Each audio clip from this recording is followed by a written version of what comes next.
You won't believe how this love story begins. Sold by her ex, bought by a mysterious man. But what starts as betrayal turns into something no one expected. Hit that like button, subscribe to the channel, and stay with us to uncover every twist, every secret, and every stolen kiss. You do not want to miss this. I should have known. The way Gabriel looked at me like he owned me. Not loved me. Owned. When I first met him, I was just 18, fresh off a plane from Mexico with my mother's dreams in one suitcase and my fear in the other. He was the first man to offer help. The first to call me beautiful in English. The first to touch me like I was worth something. But that was a lie too. He got me jobs, cleaning offices, scrubbing bathrooms, folding sheets in hotels. I thought he was helping me. I didn't realize he was taking half of every paycheck behind my back. Calling it compensation. Calling me his girl. Laughing when I said I wanted more than mops and motel beds. And I loved him anyway. God, I was so stupid. The night it happened, he told me to dress nice. Said someone important was coming by and he wanted me to look presentable. I wore the red dress I kept hidden in the back of the closet, the one I bought with the little money I saved. It was tight but elegant. It made me feel like maybe I could be more. Gabriel's eyes didn't even flicker when he saw me. But the man who walked in, his did. He was tall, sharp, dressed in black like a shadow you'd see in a dream or a nightmare. His eyes locked on mine like he knew every secret I'd ever tried to bury. I froze. The way he looked at me wasn't hungry. It was assessing. Like I was property. Gabriel didn't even hesitate. He poured the man a drink and said, "She's yours now." I blinked. Thought I misheard. What? "She's yours. Deal's done. Enjoy." Gabriel repeated. I laughed. I actually laughed because this had to be a joke. But the man just took a slow sip of whiskey, staring at me over the rim of his glass, like he was waiting for me to realize this wasn't a game. My mouth went dry. Gabriel, what the hell are you talking about? He didn't even look at me. Just shrugged. "You cost too much. Always whining. You said you wanted a better life or more. Well, this is it." My blood turned to ice. I ran. Out the door, down the hallway, barefoot. I didn't care. I needed to get away. But the elevator didn't come fast enough. The stairwell was locked. And before I could scream, he was behind me. The stranger. He didn't touch me. Didn't even raise his voice. "I'm not going to hurt you." That's what they always say. I backed into the wall. "Don't come near me." "You're safe now." My laugh came out bitter. "Safe? You bought me." He flinched. Just a flicker, but it was there. "I stopped someone else from buying you. You don't know what Gabriel was trying to do. But I do. And believe me, I'm the better option." He said softly. I shook my head. There is no better option when you're being sold. He stared at me for a long time, like he was deciding something. Then he reached into his pocket and pulled out a key. "Room 1403. It's yours. Take a shower. Eat. Sleep. No one will touch you. Not unless you want them to." I didn't move. He dropped the key card at my feet and walked away. I stood there for 10 whole minutes, shaking. My legs wouldn't work. My mind was broken. But when I picked up that card, I realized something terrifying. I wasn't afraid of what was going to happen. I was afraid of what I felt when he looked at me. Because for one insane moment, I wanted to follow him. She looked at me like I was the devil. And maybe she wasn't wrong. Ruby sat on the edge of the hotel bed, still in that red dress. Her bare feet dangled just above the carpet. and her arms were wrapped around her knees like she was holding herself together. Her lipstick had smudged. Her eyes, those wide, furious, terrified eyes, didn't blink once. She didn't say a word. She just stared at me, like I was going to pounce, like I was a wolf that had circled her for too long, and she was finally realizing she was trapped. I didn't blame her. The truth, I wasn't much better than the man she thought I was. Not to her. Not right now. So I stood by the window, gave her space, let her breathe. "I'm not who you think I am," I said quietly. That made her laugh. Cold, bitter. It hit me harder than a punch. No, because from where I'm sitting, you're just another man who thinks he can put a price on me. I clenched my jaw. God, I hated Gabriel. I should have let that bastard rot, but I had to move fast. He was selling her that night, to Carlos Diaz. And if Diaz had gotten her first, you were going to be sold to someone else, I said. Someone who doesn't care if a woman walks out of his house alive. Then what? You rescued me? She snapped. I met her eyes. I bought you before he could. She flinched like I hit her. I swallowed hard. This was going to sound insane, but it was the truth. I'm not a pimp or an agiota. I'm head of security for Carrington International. I run operations in 4 cities, and I've got enough money in my personal account to buy a fucking yacht if I wanted. But I didn't want a yacht. I wanted you out of that deal. I wanted you safe. She stared at me, trying to find the lie in my voice. I let her look. I've been watching Gabriel for months. I added, the people he works with, what he does to women like you, it's not a mistake. It's his business. Ruby shook her head slowly. Why me? It wasn't what she meant. She was really asking, why would a man like you care about a woman like me? But she didn't know what I saw the night Gabriel brought her to that poker room. Not just a pretty face, not just a body wrapped in red that made me want to sin. I saw a woman with eyes that begged to be saved and hated herself for it. I saw strength hiding behind broken trust. I saw her, and I couldn't let Diaz get to her. So I walked in, threw cash on the table, and ended the deal before it began. You didn't deserve what he did to you, I said. You still don't. Silence stretched between us. I stepped closer, slowly, like she was a skittish bird, and I didn't want to scare her off. If you want to leave, I told her, I won't stop you. You're not mine. I don't want you to be. But you should know, Gabriel's still out there. And Diaz, he doesn't forget. Her lips parted, but she didn't speak. Her eyes shimmered. Anger, fear, something else. I bent down, grabbed the room key, and set it on the dresser. Stay the night, I said. Alone. Lock the door. Take the bed. I'll crash on the couch in the other room. No one will touch you. Not while I'm breathing. Still, she didn't answer. But her hand slowly unwrapped from her knees and reached for the key. And for the first time, she didn't look at me like the devil. She looked at me like she didn't know what the hell I was. And maybe, just maybe, she wanted to find out. I'd never walked barefoot on marble floors before. Never opened a fridge filled with imported cheeses I couldn't pronounce. Never stood in front of a window that stretched from floor to ceiling and looked out over a city that once swallowed me whole. But now, I was living in a penthouse. His penthouse. Max said it was temporary. Just until things were safe. Just until we figured out what Gabriel was planning next. Just until the storm passed. But storms don't pass when they live under your skin. I walked around that sleek, quiet place like a shadow. Everything was too clean. Too cold. Like one wrong move from me and the whole place would collapse under the weight of what I didn't deserve. This wasn't my world. It never would be. I was just the girl who used to mop the floors at night and cry in the bathroom when my paycheck didn't cover the rent. Now I was sleeping, trying to sleep, on 1,000-thread count sheets that smelled like him. God. Him. Max moved like he'd spent years keeping secrets. His shoulders, his voice, the way he never said too much, it made me ache with curiosity and tremble with doubt. And every time he passed near me in that penthouse, something inside me tightened. It wasn't just gratitude.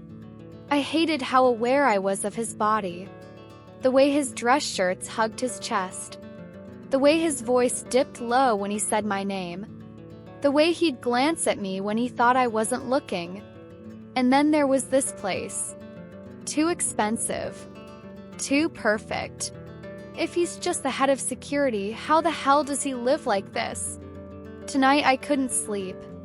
I padded out of the guest room in one of his t-shirts, oversized and soft, smelling like clean soap and something unmistakably male.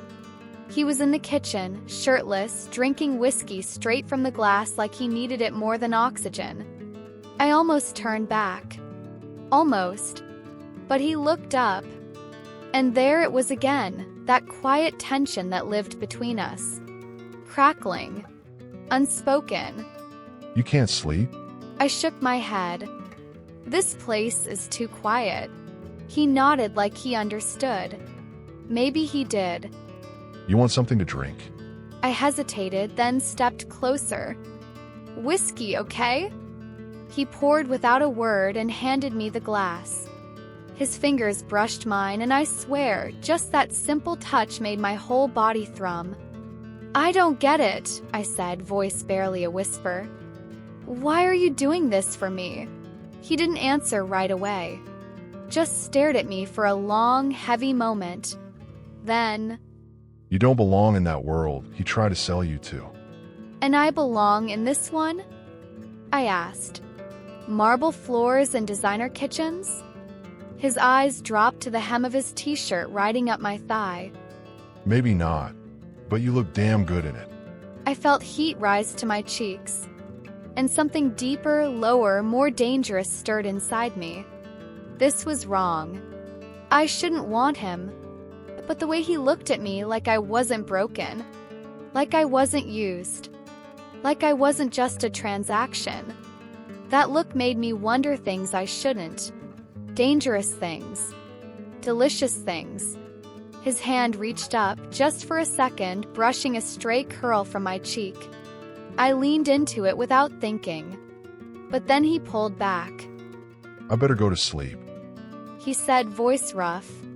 And just like that, the moment shattered. But the fire he left behind burned hotter than ever. 'Cause now I knew something for sure. He wanted me. And no matter how much I tried to deny it, God help me, I wanted him too. I've negotiated with oil tycoons, closed billion-dollar deals with a handshake and a cold stare. People sign what I put in front of them. They don't question the terms. I write the damn rules. But Ruby Martinez, she doesn't sign a damn thing. I try to make it simple, straightforward. A job, a monthly salary, more than she's probably ever seen on a paycheck. Full benefits, private health care, a car to use for whatever she needed. Independence, I told myself. Give her autonomy. Choice. She looked at the contract like it was a trap. Why? Why pay me to clean when I'm already living here? I kept my voice calm, even, because I don't want you to feel like you owe me anything. Her gaze cut through me like glass. Sharp, suspicious, stunning. Then don't pay me. I'll clean. I've done worse for free. She said, folding her arms. That hit harder than it should have. I've been trying to give her dignity. But maybe what she needed wasn't control. Maybe she needed truth. And the truth was, she was driving me fucking insane. The way she tucked her hair behind her ear when she was annoyed. The way her hips swayed when she vacuumed the damn living room. The way she'd stand on tiptoe to reach the top shelves in the kitchen, bearing a sliver of skin that haunted me into the night. She was fire in a body too delicate for the shit I've seen. But she didn't break. She burned. Every time she challenged me, I wanted to pin her against a wall, just to remind her who held the power. And every time she smiled, really smiled, I wanted to fall on my knees and forget I ever gave a damn about power at all. I didn't want her to be afraid of me, but I needed her to understand something. This wasn't just protection. This wasn't just a paycheck. She was under my roof now, which meant she was under my rules, and I couldn't stop watching her. One night, I caught her singing softly while she wiped down the counters. Spanish lyrics I didn't understand, but they did something to me. Lit something up inside my chest that hadn't burned in years. I leaned in the doorway, arms crossed, letting the sound of her voice pull me in like a goddamn drug. She turned, froze. Sorry. She muttered, cheeks flushing. You don't have to be sorry for having a voice. She looked down. Most people don't care to hear it. I'm not most people. Her eyes lifted. Something passed between us, hot and brief and dangerous. I clear my throat. The contract's still on the table. Think about it. She wiped her hands on a dish towel. Do I get to negotiate terms? I couldn't help the smirk. Are you planning to unionize? She stepped closer, bold as hell, and tilted her head. Maybe I just want to know what happens when the boss stops pretending he doesn't want me. My pulse slammed. She was so close I could smell her. Coconut, cinnamon, and clean soap, and something uniquely hers. I forced myself to step back. If I ever crossed that line, Ruby, my voice came out low. Rough. There won't be any contract to protect you from me. She didn't flinch. She just stared, and then she smiled, like she knew exactly what kind of chaos she was becoming. I didn't mean to cry. Not in front of him. Not in that stupid, spotless kitchen with marble counters that felt colder than any street I'd ever slept on. But the phone call with my mother had wrecked me. She was still cleaning motel rooms in Phoenix, still getting treated like trash by people who couldn't be bothered to learn her name. And I, her daughter, was living in a penthouse with a man I didn't understand, cleaning floors that already sparkled. I hung up and turned away, biting down the sob, willing myself to swallow it. But he saw. Max didn't say anything. Not at first. Just moved toward me with slow, careful steps like he knew any sudden move might make me bolt. Everything okay? He asked, his voice quieter than I'd ever heard it. No, nothing is okay. But I nodded anyway, wiping under my eyes. It's just family stuff. I'm fine. He didn't believe me. That man could probably smell a lie the way a wolf smells blood. And still he didn't push. Instead, he reached for a clean kitchen towel and held it out to me, fingers brushing mine. Touch was so brief, bare skin grazing bare skin, but it felt like someone struck a match against my spine. I froze. He noticed. I felt the tension in his body shift, tighten, as if he was fighting the same thing I was. Desire. Pure. Hot. Wrong. I looked up. His eyes were on mine. That cold, controlled blue now darker. Heavy. He didn't move away. Neither did I. The silence between us stretched, thick as honey. My breath caught. And suddenly the towel dropped from both our hands and landed on the floor with a soft thud. I should have bent to pick it up. I didn't. Instead, I stared at him like I wanted him to break first. Like I needed him to. Max stepped closer. Just an inch. Not enough to touch, but enough to burn. Don't look at me like that. He said, voice like smoke. Like what? Like you're begging me to be someone I can't afford to be. I should have turned around. I should have thanked him for the towel and walked away. But instead I asked because I needed to hear it. And who is that? His hand lifted. Slowly. Almost like he didn't mean to. And then his fingers brushed my cheek. Barely. Soft. Reverent. Like he'd never touched a woman before. Or like he'd only ever touched them rough and didn't know how to do this. My breath hitched. His palm lingered. My skin was on fire under it. Ruby. God, the way he said my name. Like it cost him something.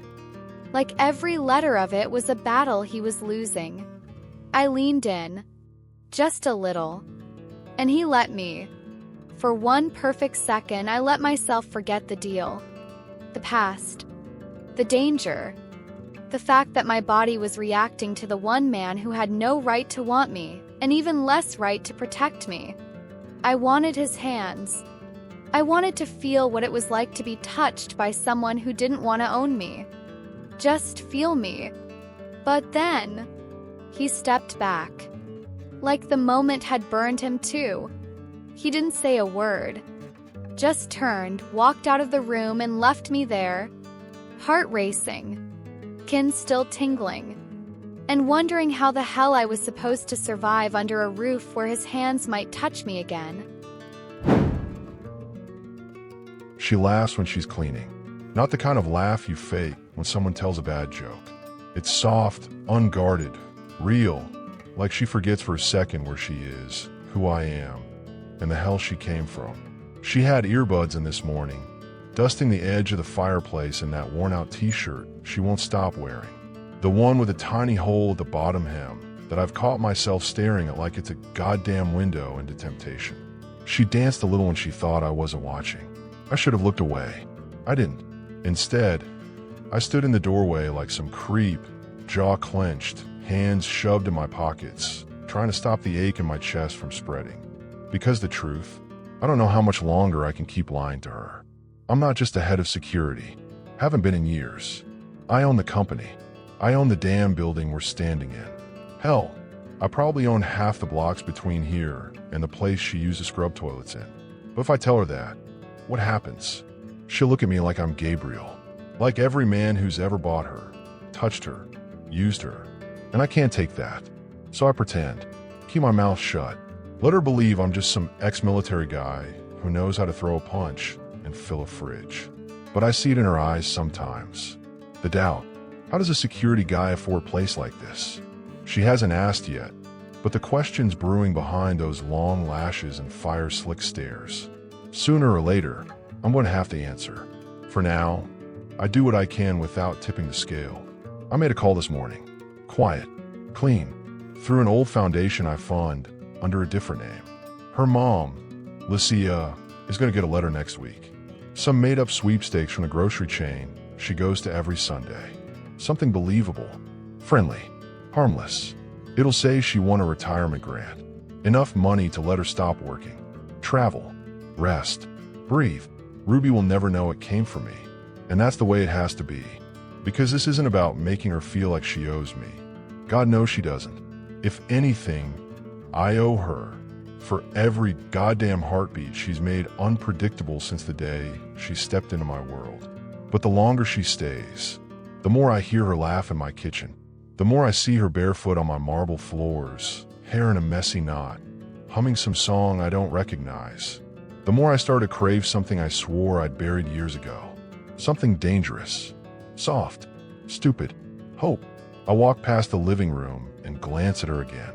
She's sitting on the couch now, legs tucked under her, flipping through a magazine. The sunlight hits her face just right, and I have to grip the edge of the wall to keep from going to her, telling her everything. But I won't, because if she finds out what I really am, what I really have, she'll think I kept her for the same reason Gabriel did. And I'd rather her hate me for lying than pity me for the truth. I couldn't stop smiling. My mom called that morning crying, happy tears this time. She kept saying, I can't believe it, Mija. I never win anything. Some grocery store raffle, she said. A retirement gift from the universe. Enough for a whole year off. Her voice cracked when she told me she was finally going to visit the ocean. I'd never heard her sound so free. So I floated through the day like my feet barely touched the floor. Even Max noticed. Something good happened. He asked, leaning against the kitchen island, sleeves rolled up, tie loosened just enough to look dangerous. I told him. And when I did, I swear I saw something flicker in his eyes. Like he already knew. Like he was happy for me in a way that felt deeper than it should have been. Let's celebrate. Dinner here. Just us. He said, his voice low and calm. I said yes before I thought too hard about it. That night, I wore the only black dress I had. Cheap fabric, too tight around the hips, but I didn't care. My hair was down, lips glossed, heart thudding in my chest like a warning bell. Max had cooked. Or someone had. Candlelight flickered across the dining table, and the whole place smelled like garlic, rosemary, and heat. He looked good. Too good. Black dress shirt, collar open, forearms bare. Like a man built to be touched, but forbidden to reach for. We ate, talked, laughed, drank too much red wine. And the silence that settled afterward wasn't awkward. It was electric. I felt it in the way he watched me over the rim of his glass, in the way his tongue dragged slowly over his bottom lip when I tucked my hair behind my ear, like he was tasting something he wasn't sure he was allowed to want. I stood to take the plates, my excuse to get away from the heat building between us. But he was up before me. Leave it. Just that. 2 words. Leave it. Then he took a step closer, one hand on the back of my chair, the other on the edge of the table, caging me in but not touching. Not yet. The sound of my breath was the only thing louder than the storm outside the glass windows. He leaned in, so close I could feel the warmth of his chest, his scent, something earthy and clean like rain and fire. His mouth hovered near my ear. You're dangerous, Ruby. His words lit a fuse inside me. And when I turned to look at him, whatever control we had shattered like glass between us. He kissed me. No warning. No asking. Just heat and need and mouths crashing like they'd been waiting years. I moaned into it. Into him. My fingers fisted in his shirt, his hands gripping my waist like he was afraid I'd disappear. He lifted me, effortless like I weighed nothing, and sat me on the edge of the table. My legs parted without thought, instinct taking over. His hands slid up my thighs, strong, steady, claiming. His mouth moved along my jaw, slow, deliberate, like he had all the time in the world to unravel me. And God, I let him. First time Max touched my bare skin, it was like my body forgot how to breathe. His fingers brushed the hem of my dress, sliding it upward inch by inch until cool air kissed the top of my thighs. I shivered, part from anticipation, part from the sheer weight of how much I wanted him. Till he didn't rush. Max kissed down my neck, tasting me. His stubble scraped gently against my skin, and I couldn't stop the soft whimper that slipped from my lips. He pulled back for a second, his eyes locked on mine, dark, hungry, unsure. We can stop, He said, voice rough with restraint. No, I whispered, barely more than breath. Don't stop. And then he was on me again. He scooped me into his arms like I was weightless, carried me through the open-plan space of the penthouse, down the hall, into his bedroom, a place I'd never been but somehow already felt like it had been waiting for this moment. He laid me on the bed, never breaking eye contact. The city lights outside the tall windows spilled across his face, catching in the gold flecks of his eyes. He undressed me slowly, reverently. Every button undone felt like a vow he was silently making. I should have felt exposed. Instead, I felt worshipped. He looked at me like I was something sacred, something he'd killed to protect, something he'd been dying to touch. And when his hands finally moved over my skin, it wasn't about dominance or control. It was about connection. His fingers found every place I didn't know needed him. My hips, my ribs, my thighs, the curve of my waist. Like he was learning me by heart. Our mouths met again, hotter now, wetter, desperate. I tugged at his shirt, needing to feel his body against mine. When he pulled it over his head, I took him in, hard lines, scarred muscle, and skin that felt like fire under my palms. He kissed his way down my body, slow and unhurried, mapping me with his mouth. When he finally pushed inside me, we both gasped. It wasn't gentle. It wasn't rough. It was everything. His body moved over mine with aching rhythm, hips pressing into me like he was trying to etch himself into my bones. My name fell from his lips like a prayer. Mine came out as a broken cry over and over again. The world disappeared. There was no past, no pain, no fear. Only Max. Only this. We came undone together, trembling, breathless, clinging to each other like we were the only solid things left in the world. And when it was over, he didn't let go. He stayed wrapped around me, one hand tangled in my hair, the other pressed to my lower back, like he wasn't ready to let the moment slip away. Neither was I. But in the silence that followed, as our heartbeats slowed and our bodies cooled, one thought kept echoing through my head. I had fallen, and I had no idea who Max really was.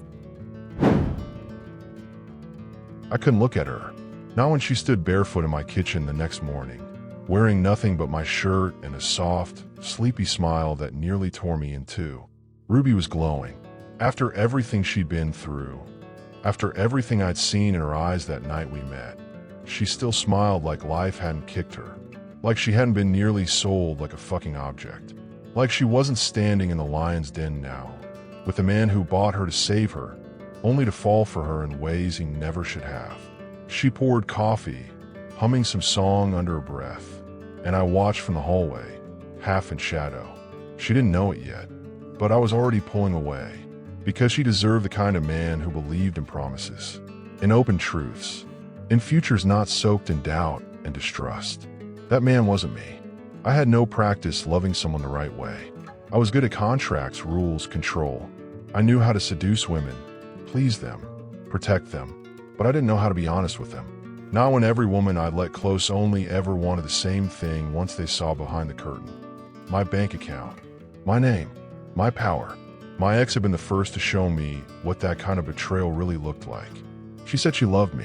What she really loved was the lifestyle, the penthouse, the yacht, the man she could parade like a trophy until someone richer walked into the room.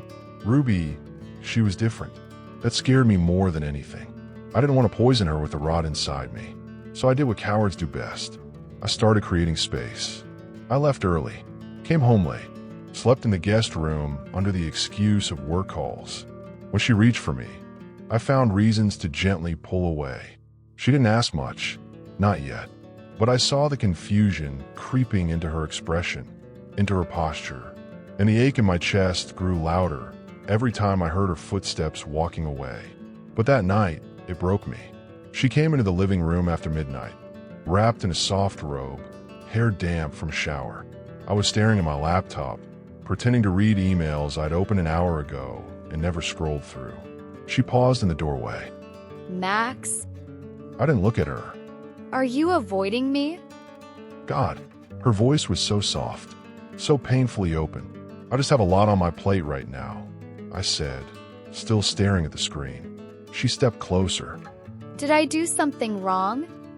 That got me. I shut the laptop, stood, shoved my hands in my pockets so I wouldn't touch her. My voice came out rough, almost angry, at myself. No, you didn't do anything wrong. That's the problem. She blinked. What does that even mean?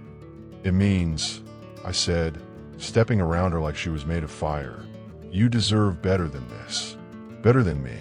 Silence. Then, her whisper right behind me. Then why did you touch me like you couldn't breathe without it? I froze.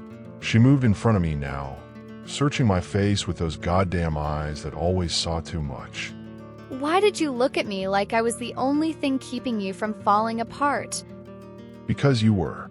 Because I still wanted to bury myself inside her, feel her skin under my hands, lose myself in her softness and heat. But wanting her and being good for her weren't the same thing. I wanted to believe, I said, voice low, raw. For one night, I wanted to believe I could be someone else. Her lips parted. You are someone else. No, I said. I'm the man who saves people by locking them in cages with gold bars. I don't know how to do love, Ruby. I know how to control, to protect, and I know how to ruin things when I care too much. The air between us pulsed, sharp and heavy. Then ruin me. But don't lie to yourself and say you don't want me. My self-control snapped. In 1 second, I had her pressed to the wall, my hand tangled in her hair, my mouth hovering over hers. I want you, I growled. So much it fucking terrifies me.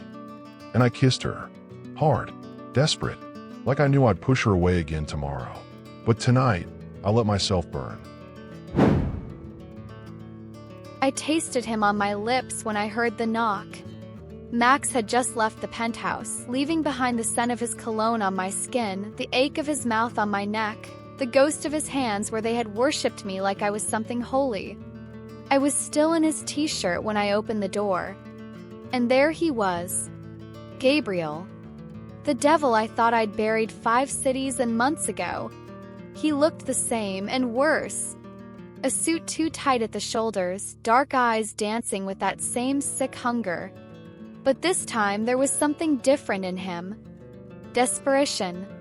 Like a man crawling back from hell with nothing left to lose. Ruby, He said smoothly, like it was still his right to say my name. I froze. My heart dropped, then started beating too fast. You shouldn't be here. oh, but I should. Nice place. Not yours, though. I'm guessing this time you aimed higher. He said, stepping forward without waiting for permission. He glanced around the hallway. I slammed the door before he could step inside. He smirked. Still have that fire. I missed it. My palms pressed flat to the wood as I tried to breathe. He can't do anything. He has nothing. You're shaking. You know what that tells me, Ruby? You remember exactly who you were. I turned the lock. Leave or I call security. Oh, come on. You really wanted to walk away when I know all the dirty little details Max doesn't. His voice was a purr now, coaxing, fake concern dripping from every word. Silence. Then, I wonder what he'd think if he found out how his sweet little housekeeper made ends meet. I felt my legs go numb. 'Cause he knew. He knew what I'd done when my mom collapsed that winter years ago. When the hospital bills stacked higher than the snow outside. When I realized minimum wage wouldn't keep her alive. I'd been so young. So desperate. I did what I had to do. I posed. I met men behind locked doors. I smiled for cameras and sold illusions, sometimes my body, sometimes my soul. And now the past I fought so hard to erase had come to collect its debt. I cracked the door just enough to meet his eyes. What do you want? He leaned in, breath hot and vile. Money. Or I tell your little boyfriend who he's been fucking. My spine straightened. He's not my boyfriend. Even better. Then he won't care when I forward him some very revealing pictures of you from the good old days. Gabriel said with a laugh. You piece of... Careful. I still have everything. Every file. Every video. He warned. I slammed the door shut and braced against it, fingers trembling, throat burning. Max could never know. Not like this. Not through him. Max saw strength in me, softness, fire. He didn't know the full story, what I had done, who I had become for survival. And if he found out from Gabriel, he'd see me differently. He'd think I was just like the others. Just another woman with a price tag. No, I won't let him ruin this. But the panic crawled up my spine like ice. Gabriel was back, and now he had something I couldn't fight with fists or clever comebacks. He had my past. And unless I found a way to shut him down, Max might never look at me the same again. Or worse, he'd never look at me at all. She didn't tell me. Not with words. But I saw it. In the way she folded in on herself when she thought no one was watching. In the way her eyes shuddered when I got too close. In the way she touched beauty, like she didn't think she had the right to it. Ruby was haunted, and I hadn't asked why. Not because I didn't care, but because I wasn't ready for what it would do to me if I did.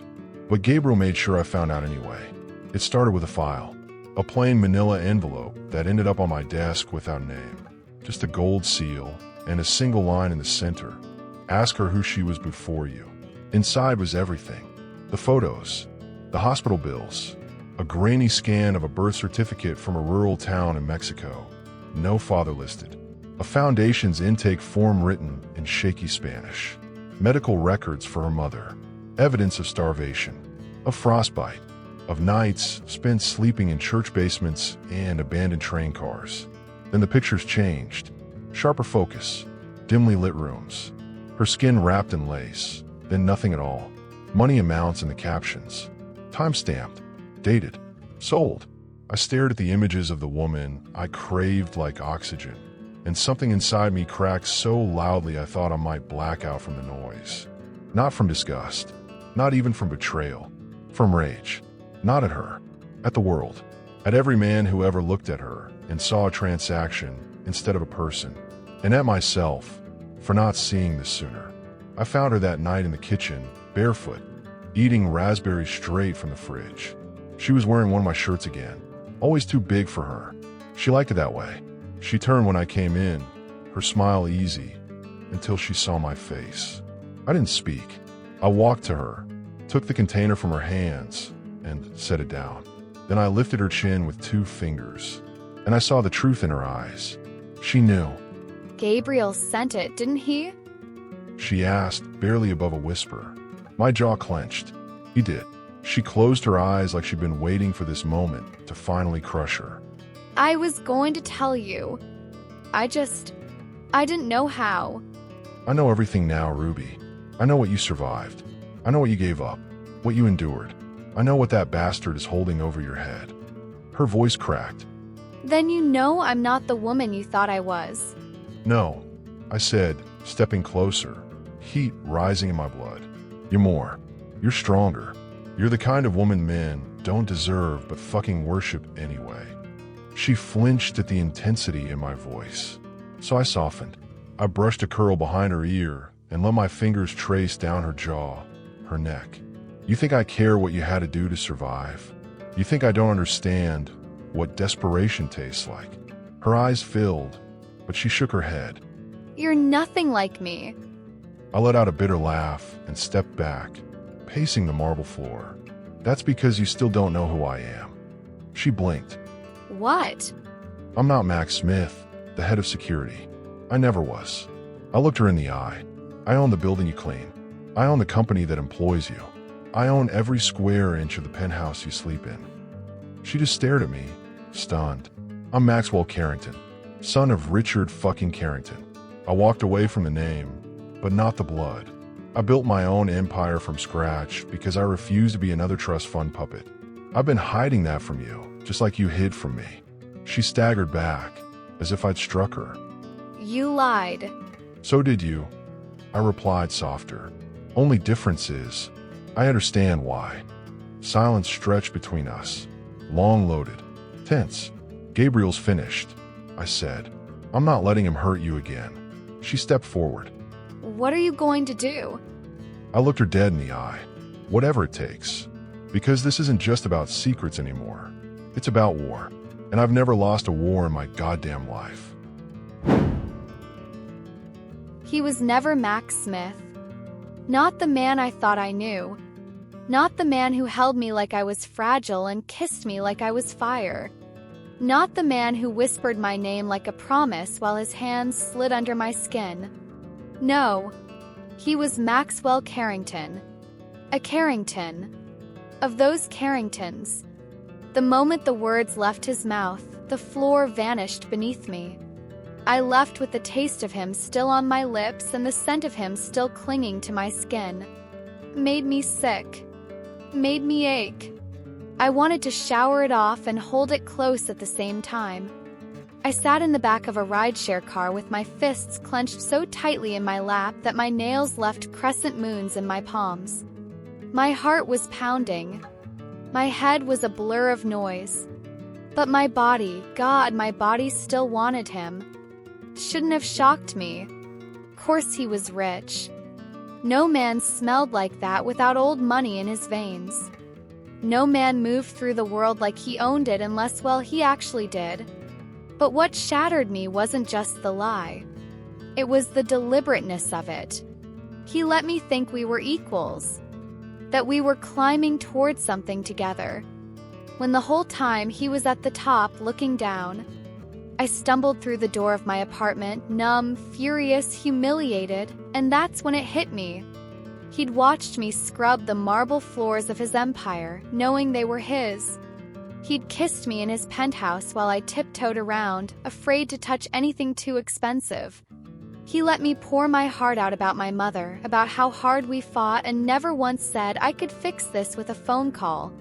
He didn't lie to protect me. He lied because he didn't trust me. 'Cause he thought eventually I'd become a gold digger. He thought I'd see the size of his bank account and forget the man. But he was wrong. 'Cause the truth is, I never loved Max because he was simple. I loved him because he wasn't. I loved the way he peeled back my defenses like they were silk, how he looked at me like I wasn't something broken but something burning. I loved the way his hands steadied me, the way his voice dropped when he said my name. God help me. I still loved him. But I walked away. I had to. Because if I stayed, I'd lose myself in him completely. And I already knew what it felt like to disappear. I cried that night. Not the soft, cinematic kind. The ugly kind. The fists in the pillow kind. Kind that felt like something vital was being ripped from me. I thought of his lips on my neck, the way he growled when I took control, how he whispered Spanish back to me with that delicious accent he pretended not to have. Everything had felt real. But now I didn't know what was true anymore. And worst of all, I didn't know if I ever would again. She was gone. No texts, no calls. She didn't show up to work the next morning. By noon, I learned she'd resigned. No explanation. Just gone. I stood in the middle of that cold, pristine penthouse with the city sprawling beneath my feet. And for the first time in my life, I felt powerless. I negotiated billion-dollar deals. I'd broken competitors, built an empire with my name engraved on every inch of it. And none of it meant shit without her. I paced like a maniac, called her twice, 3 times, straight to voicemail. I sent a car to her old apartment, but she wasn't there. I had her building staked out like a damn criminal. Nothing. Fucking nothing. And that's when it hit me. I might have lost her. Really lost her. This wasn't just a woman I fucked and left wanting. Ruby wasn't a fling. She was the first thing in my life that ever felt like home. And I destroyed it. I leaned over the kitchen island, her favorite place to sit barefoot, drinking wine and teasing me with those lips that could ruin a man. And I remembered the way she laughed when she was trying not to cry. The way she used to sneak glances at me, like she was memorizing my face, even though she'd never admitted. How she always smelled like coconut and cinnamon and something else I could never put my finger on. I didn't fall in love with her. I was in love with her. Like an idiot. A goddamn fool who realized too late that he'd built his entire world without ever learning how to let someone in. She didn't want my money. She never cared about the cars, the penthouse, the Carrington legacy. She made fun of all of it. She teased me like none of it mattered. Because to her it didn't. I thought I was protecting her, keeping the truth from her so she wouldn't feel small or bought or trapped like the others did. But what I really did was rob her of her choice. And she chose to walk away. The walls around me felt tighter, colder. This place, this fortress, suddenly felt like a cage. I'd give it all up. Every dollar. Every fucking share. Just to touch her again. Just to have her storm into this place. Fire in her eyes. Demanding to know why I was such a coward. Because that's what I was. A man who could conquer Wall Street, but couldn't say one simple truth. I love you, Ruby. And if I lose you, it won't just hurt. It will kill me. The motel room was small, claustrophobic in a way that pressed on my chest. A single bulb flickered above, casting pale light over walls that looked like they'd given up years ago. It was a roof, a door I could lock. The bed was stiff, and the sheets smelled like they hadn't been touched by softness in years. But it was cheap, and it was mine for the night. I dropped my duffel on the floor and I sat on the edge of the bed, phone in hand, staring at the black screen like it owed me answers. My chest was tight. I hadn't slept. I hadn't eaten. All I could feel was him. His hands, his mouth, the sound of his voice when he whispered my name like it was something sacred. And now? Gone. I left the penthouse like it was on fire. Resigned from my job with a message I couldn't bear to reread. I didn't even take my favorite dress. Because if I stopped to think, I'd never have left at all. But I missed him. God, I missed him. I told myself that the pain would dull with distance. That if I could just get away, start over again, it wouldn't hurt so much. But sitting in that tiny room with nothing but my memories and a Wi-Fi connection, I realized the truth. The farther I ran, the closer he stayed inside me. Out of habit or desperation, I opened the search bar. Max Carrington. I didn't expect to find much. He was private. Obsessively so. No Instagram. No articles in the last decade. Just a few corporate press releases from 10, maybe 15 years ago before he vanished from the public eye. Back when he still smiled like he didn't know how dangerous the world could be. Back when he still trusted. One grainy photo caught my eye. Him at some charity gala, maybe 21 at most. Younger. Lighter. But it was him. That jawline. That storm in his eyes. And then, I found something that made my heart stop. An old article. A photo that was too familiar to be coincidence. Carrington Foundation expands program in Mexico. No child left in the dark. Date 2006. The photo showed a tall man shaking hands with local leaders, Max's father, Richard Carrington. My stomach flipped. No. Clicked. The article talked about how the foundation opened a shelter in the outskirts of Guadalajara for women and children fleeing poverty, violence. My breath caught in my throat. That shelter. The one where my mother and I stayed when we had nothing. When we were half-starved, half-dead. That was the place that helped us apply for refugee status. That gave my mother her first job cleaning dormitories. That taught me how to read English. That paid for our bus tickets to Tijuana. I sat there frozen, fingers trembling above the keyboard. Max's family saved me. And he didn't even know it. Or maybe, deep down, he did. Maybe some part of him always felt drawn to me the same way I couldn't stop being drawn to him. Like magnets, pulled toward each other without ever understanding why. I stood up, pacing the small room like a caged animal, heat rising under my skin. It was too much. Coincidence. The symmetry. The destiny of it all. Past had never really left me. It just waited for the right moment to ignite. And now it was burning through everything. Through my anger.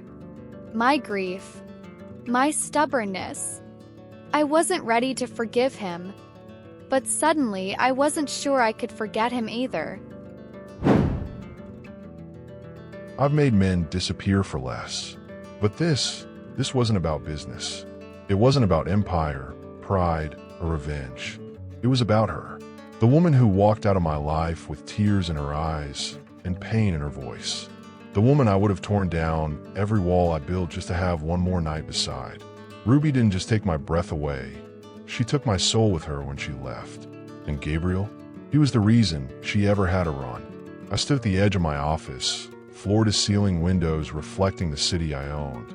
But for the first time, none of it mattered. Not the numbers. Not the power. Just one goal burned in me like fire through bone. End him. I pulled up the file on my encrypted laptop. Every transaction, every digital footprint, every alias. I'd had my security team track Gabriel for days. Off the grid, dark money, back-channel accounts. He'd been sloppy lately, desperate. That's the thing about men like him. Once they feel cornered, they either vanish or get bold. He got bold. Mistake. He'd booked a suite under a different name in a crumbling hotel in Queens. One of those places where silence is bought and broken women vanish without headlines. That was where he'd chosen to hide. That was where I'd find him. The air inside the suite reeked of cheap whiskey and old sweat. He didn't recognize me at first. That made me smile. Max, didn't think you'd get your hands dirty for a girl. He muttered, squinting, half drunk, the smirk already forming on his lips. I shut the door behind me and walked in slow. No guards, no lawyers, just me. You shouldn't have touched her. He laughed. Please. She came to me. Don't act like you know her man. Girls like that, they're made to survive. I just gave her what she... He didn't finish. My fist cracked against his jaw with a satisfying snap, sending him stumbling over the coffee table. I didn't stop. I didn't even hesitate. I grabbed him by the collar and slammed him into the wall, his head bouncing off plaster like a rag doll. I know exactly what kind of girl she is, I growled. She's the kind that survived hell without becoming it. She's the kind that built herself from nothing while men like you fed on her pain. He spit blood, tried to fight back, but I'd seen 100 men tougher than Gabriel cry before they hit the floor. He wasn't different. He wasn't special. He was nothing. I pinned him against the window, inches from the 15 stories of open air behind the thin glass. You ever even breathe in her direction again? I whispered, and I'll erase you so thoroughly, not even God will remember your name. He was shaking now, begging. I didn't listen. You think you've seen men like me? I pressed harder. You haven't seen anything. You want war. I'll bury you in it. I let him drop like the trash he was. Then I leaned down, pulled a flash drive from my coat, full of every dark deal, every ounce of blackmail he ever collected. I'm not just ruining you in this city, I said as I stood. I'm ruining you everywhere. You don't exist anymore. I turned my back on him and walked away, not because he wasn't worth killing, but because Ruby deserved a man who knew the difference. The moment the door closed behind me, I breathed deep for the first time in days.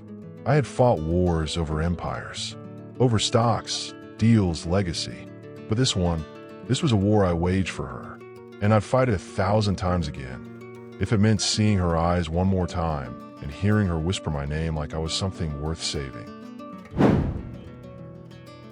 I didn't come here to cry. Came for answers. For the truth. For me. But the moment I saw him, standing in the doorway of that penthouse like the storm I barely survived, my pulse betrayed me. That same ache bloomed in my chest. The same heat crawled under my skin like he still belonged there. Like he still had me. Max's eyes met mine and something shifted in them. Crack in all that cold, beautiful armor.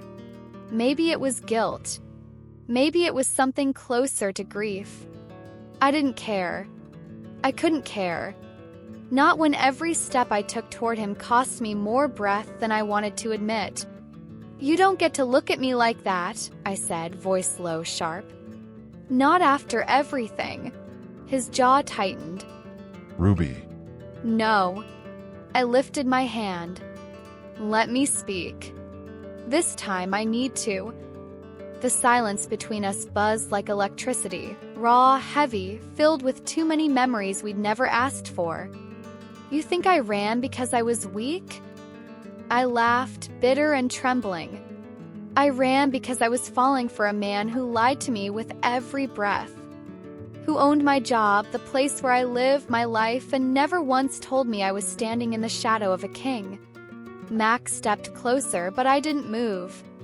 I thought I mattered, I whispered. Not because of the money. God, never because of that. But because you made me believe I wasn't just a woman from nowhere with nothing. His voice came out rough. You weren't. Then why didn't you tell me who you were? My voice cracked. Why did you let me think I was just another toy for a man like you? Silence. He looked away. That hurt more than anything. I turned, half ready to leave again, until his hand wrapped around my wrist. Firm. Gentle. Familiar. I didn't tell you, because I was afraid that if you knew, you'd never look at me the same again. I turned back to him. His eyes were burning now. I've had people love the power, the name, the access. But you saw me before you knew me, and it scared the hell out of me. His voice softened like the storm inside him had found a new target, himself. You made me feel like a man, Ruby. Not a Carrington, not a billionaire. Just a man who couldn't breathe when you weren't in the room. My eyes welled despite me. I hated that he still had this hold on me. I don't want your guilt, Max, I whispered. I want the truth. I want to know if you still see me as the woman you brought into your world or the one you can't live without. He didn't hesitate. He walked right into my space, so close I could feel the heat of his breath. You're the only woman I've ever loved. And just like that, I was breaking again. His hands slid up to cup my face, his thumbs brushing away the tears I didn't want to cry. And for the first time, I didn't pull back. I leaned into him, into that warmth, that danger, that need. When he kissed me, it wasn't soft. It wasn't careful. It was desperate, possessive, real. I clutched at his shirt like it might anchor me, like maybe if I held on tight enough, the rest of the world would stop spinning. He kissed me like he'd bled for me, like every second apart had been another cut he couldn't close. I pulled back just enough to breathe. Then give it back, I whispered against his lips. What? My heart, I said. You took it the night you touched me. And I can't keep pretending I don't want it in your hands. Max looked at me like I was the only thing he'd ever wanted. Then, without a word, he lifted my hand and pressed it to his chest, where his heart was racing wild beneath my palm. It's here, right here. It's always been yours. She was sitting by the window, arms wrapped around herself like she was holding something broken together. Maybe her heart. Maybe mine. I closed the door quietly behind me. This moment had waited long enough. She didn't look at me, didn't speak, but she was listening. I could feel in the air that electric stillness before everything finally comes undone. I haven't been honest with you. I began, walking slowly toward her, not because I didn't want to be, but because I didn't know how to be. Her silence gave me permission to keep going. My ex, the one who pretended to love me, when all she really wanted was access to the wealth, the name, the power. I let her in, and she sold me out. I sat on the edge of the bed across from her, elbows on my knees, fingers interlaced. It wasn't just her. It was everyone around me. People saw my last name, Carrington, and suddenly I wasn't a person anymore. I was an opportunity. So I erased it. I buried the name, disappeared from interviews, stopped showing up at galas. I became just Max, and nothing more. No one knew where to reach me, and that's how I wanted it. I exhaled, until you. Her eyes flicked to mine, and stayed there. I thought I could protect myself, keep my world neat, controlled, but then you showed up, and I broke every rule I'd set, including the one about never falling for someone who could ruin me. A breath passed between us, and Gabriel, he is not a problem anymore. It wasn't about revenge. It was about you, about keeping you safe. The man was poison, Ruby, and I would burn the entire world down before letting him touch you again. She shifted just slightly, enough for me to see she was trembling, not with fear, with emotion. And that prize your mom won. I added, my voice softer now. The one she got from the grocery store? That wasn't random. I wanted to help, but I couldn't say to you without ruining everything. So I gave her what I could, quietly. She blinked, her lips parting like she was about to speak, but didn't. I'm not here as the CEO, I whispered, not as Max Carrington. I'm just here as a man who fell in love with a woman who made him remember who he used to be. And I'm asking for one chance, not forgiveness, not even forever, just one honest chance to be yours. The bedroom pulsed with stillness. Then she stood, slow, like a wave building on the edge of something deep, and walked to me. She didn't speak. She cupped my face in both hands. And then she kissed me, not because everything was okay, not because it was easy, but because love, real love, is messy, broken, and brave. She pulled back, eyes shining. Then don't ever lie to me again. I won't, I promised. Good, because I'm done hiding too. She breathed, tugging me toward her.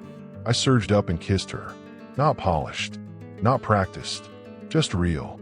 Our mouths collided, breaths tangled, fingers desperate. The kind of kiss that doesn't ask permission. It takes. Because when it's truth, there's no need to ask. She pulled my shirt over my head with a sharp tug, her lips never leaving mine.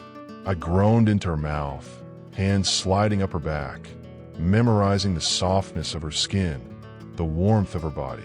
We stumbled back onto the couch, onto each other, like gravity had been waiting for us to admit we were never supposed to be apart. Her clothes was gone, and I saw her fully for the first time.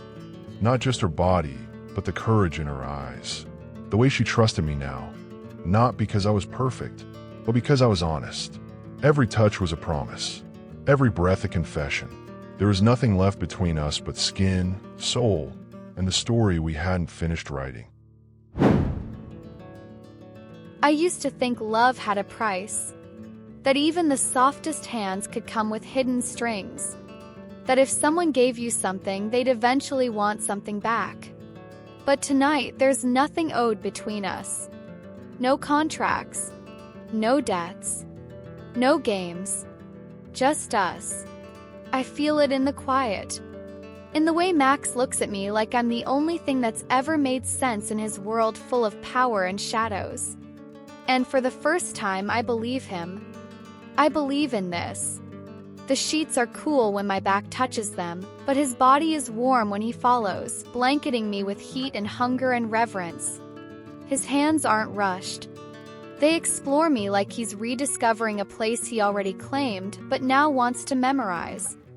His mouth takes mine in a kiss that's deep and searching, a conversation of lips and breath and truth. My body arches toward him instinctively, needing more, not just the friction, but the closeness. Connection. Clothes fall away piece by piece, until there's nothing left between us but skin and silence. Kind of silence that feels like the world holding its breath.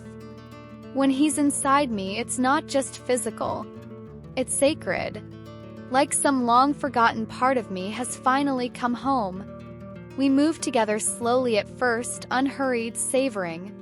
His name slips from my mouth like a secret and a prayer all at once, and his hand cradles my face as if to remind me, this is real. His rhythm deepens, becomes more urgent, but still, it's never rough. Never thoughtless.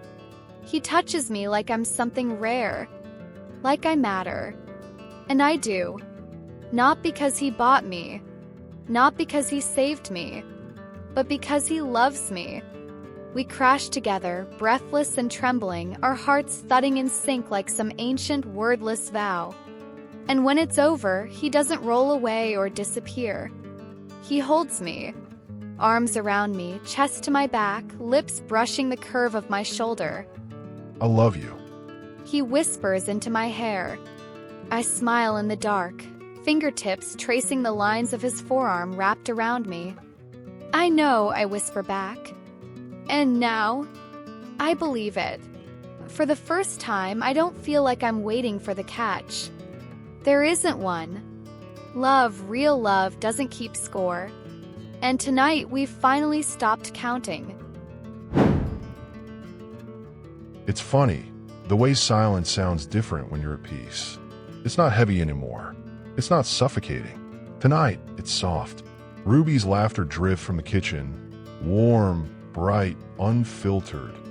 The kind of sound I didn't know I'd been starving for until I heard it for the first time. She's barefoot, standing by the counter, helping her mom plate the arroz con pollo they cooked together. There's music playing low in the background. Nothing curated, just whatever the playlist happened to land on. And I'm standing here, not as Max Carrington, the CEO, not as the man who tried to control everything, just as a man who got lucky enough to love her. Months ago, she was just a name on a file, a background check, a contract I thought would keep my life neat and my conscience clean. Now she's everything. And she's not mine because I paid for her. She's mine because she chose to stay. After everything, Ruby caught fire and didn't burn. She rebuilt. She's no longer a ghost walking corporate hallways. She's a partner, a founder, the face of a new foundation we launched together, inspired by my father's work, but remade in her image. One that helps women cross borders the way she and her mother once had to. We named it Races, Roots. And every time I see her standing in front of those crowds, speaking from the heart, eyes glowing with purpose, I know this is the real legacy. Not wealth, not empires. Her. She glances over at me now, catching my stare like she always does. What? She asks, laughing softly. Nothing, I say, just memorizing. Dinner's beautiful, simple, intimate. Her mother jokes with me now. We've come a long way since the first tight-lipped handshake. Ruby keeps reaching for my thigh under the table when no one's looking, and I'm pretty sure she's doing it just to torture me. And yeah, it's working. Later that night, once the dishes are done, once her mother's curled up in the guest room with a book and tea, I pull Ruby out to the balcony. The sky is velvet black, the city lights painting her skin gold. She leans into me, arms around my waist, cheek resting on my chest. I run my hands up her back slowly, needing to touch her, always needing to touch her. I still wake up, sometimes thinking you'll be gone. I say quietly, like I dreamed all of this. You, us. She lifts her head, eyes locking with mine, deep, endless, defiant. I'm not going anywhere, Max. I know. I reach into my pocket. The velvet box is small, but the weight of it, I feel in my chest. When I open it, she doesn't say anything at first, just stares. Her breath catches.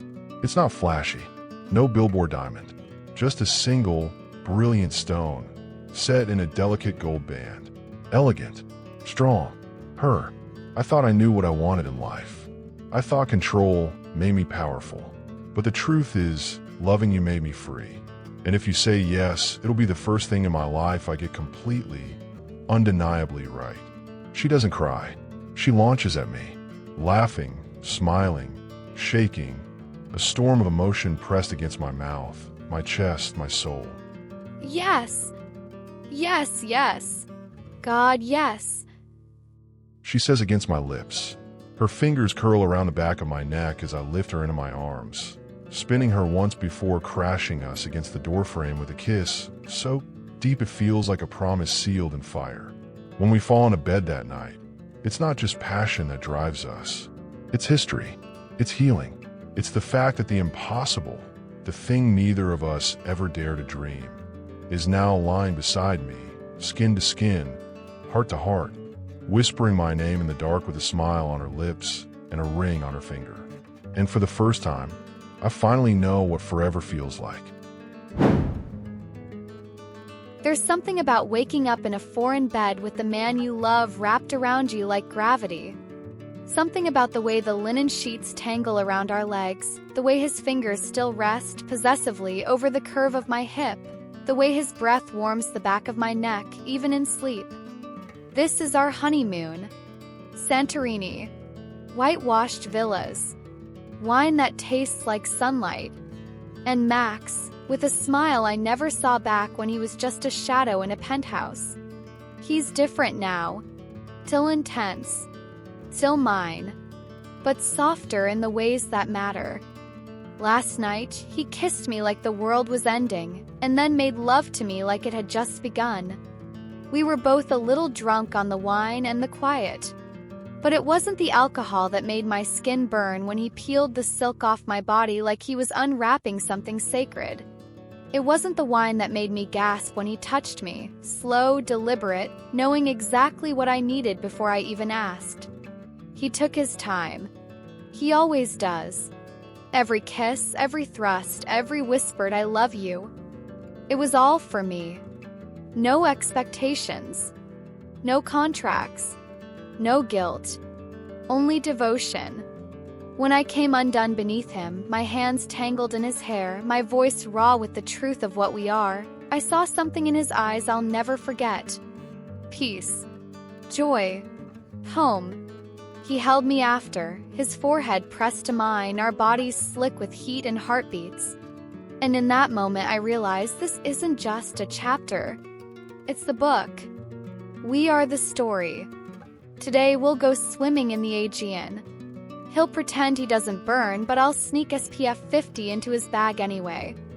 We'll eat too much grilled octopus and get lost down cobblestone streets. He'll kiss me in public now without flinching. And tonight, I'll ride him under the stars with nothing but moonlight and the ocean breeze to cover our moans. But when I think about the future, I don't just see pleasure. I see purpose. Races, the foundation we started together, has already changed dozens of lives. We've helped women find shelter, education, jobs. Real freedom. Real choices. But I want more. I want to start a second one, focused on girls. Especially immigrants like I once was, scared, unseen, unheard.